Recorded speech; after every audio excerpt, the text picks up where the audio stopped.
Salam, sahabat motivasi iman yang dikasihi Kristus. Selamat pagi dan salam sejahtera. Sahabat ODB, pembacaan Alkitab hari ini terambil dari Yohanes pasal yang keempat ayat yang ke-7 sampai dengan ayat yang ke-24. Maka datanglah seorang perempuan Samaria hendak menimba air. Kata Yesus padanya, "Berilah aku minum." Sebab murid-muridnya telah pergi ke kota membeli makanan.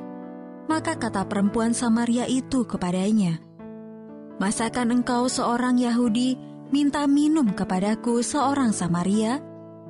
Sebab orang Yahudi tidak bergaul dengan orang Samaria. Jawab Yesus kepadanya, "Jikalau engkau tahu tentang karunia Allah dan siapakah dia yang berkata kepadamu, 'Berilah aku minum,' niscaya engkau telah meminta kepadanya, dan ia telah memberikan kepadamu air hidup." Kata perempuan itu kepadanya, "Tuhan, engkau tidak punya timba, dan sumur ini amat dalam. Dari manakah engkau memperoleh air hidup itu? Adakah engkau lebih besar daripada bapa kami Yakub, yang memberikan sumur ini kepada kami, dan yang telah minum sendiri dari dalamnya, ia serta anak-anaknya dan ternaknya?" Jawab Yesus kepadanya, "Barang siapa minum air ini, ia akan haus lagi. Tetapi barang siapa minum air yang akan kuberikan kepadanya, ia tidak akan haus untuk selama-lamanya. Sebaliknya, air yang akan kuberikan kepadanya akan menjadi mata air di dalam dirinya, yang terus-menerus memancar sampai kepada hidup yang kekal."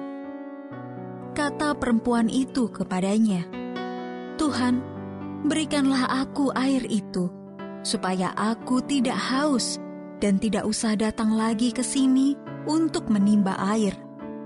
Kata Yesus kepadanya, "Pergilah, panggillah suamimu dan datang ke sini." Kata perempuan itu, "Aku tidak mempunyai suami." Kata Yesus kepadanya, "Tepat katamu bahwa engkau tidak mempunyai suami, sebab engkau sudah mempunyai 5 suami. Dan yang ada sekarang padamu bukanlah suamimu. Dalam hal ini engkau berkata benar." Kata perempuan itu kepadanya, "Tuhan, nyata sekarang padaku bahwa engkau seorang nabi. Nenek moyang kami menyembah di atas gunung ini, tetapi kamu katakan bahwa Yerusalemlah tempat orang menyembah."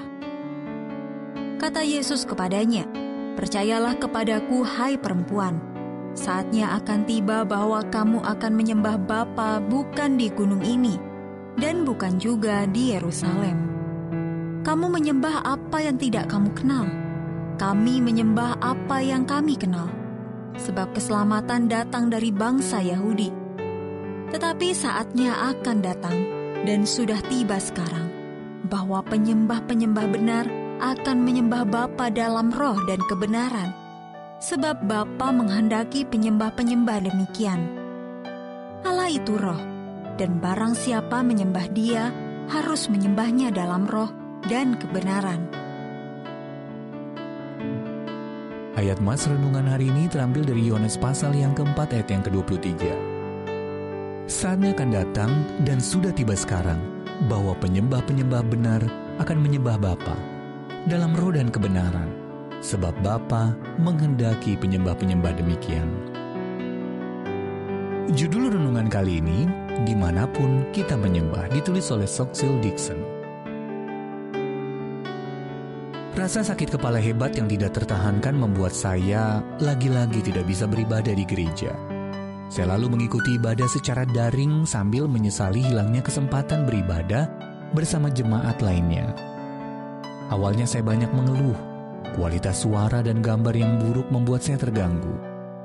Namun kemudian terdengar suara dari video itu menyanyikan himne yang sudah akrab di telinga.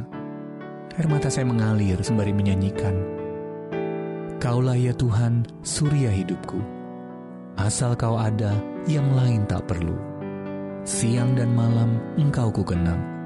Di hadirat-Mu, jiwaku tenang." Dengan berfokus pada kehadiran Allah yang setia, saya pun menyembah Dia sambil duduk di ruang tamu rumah saya. Walaupun Alkitab menegaskan pentingnya ibadah bersama, Ibrani 10 ayat 25, kehadiran Allah tidak dibatasi oleh dinding-dinding gereja. Dalam percakapan Yesus dengan perempuan Samaria di sebuah sumur, dia membalikan semua anggapan orang tentang sosok Mesias. Alih-alih mengecam, Yesus mengucapkan kebenaran dan mengasihi perempuan yang dijumpainya itu. Dia menunjukkan bahwa dia sangat mengenal anak-anaknya, bahkan ke hal-hal yang tersembunyi. Yesus menyatakan keilahiannya dengan mengatakan bahwa Roh Kudus membangkitkan penyembahan yang benar dalam hati umat Allah, dan bukan soal lokasi secara fisik.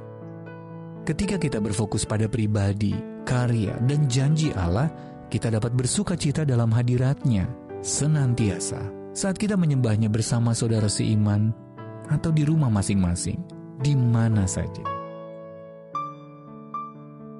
Sahabat ODB, di manakah Anda senang menyembah Allah? Bagaimana Anda menikmati kehadirannya dan merasakan sukacita saat Anda menaikkan penyembahan kepadanya? Allah yang ajaib, tolonglah aku menyembahmu dengan benar karena aku bersuka cita mengenal diri, karya, dan janji-janjimu.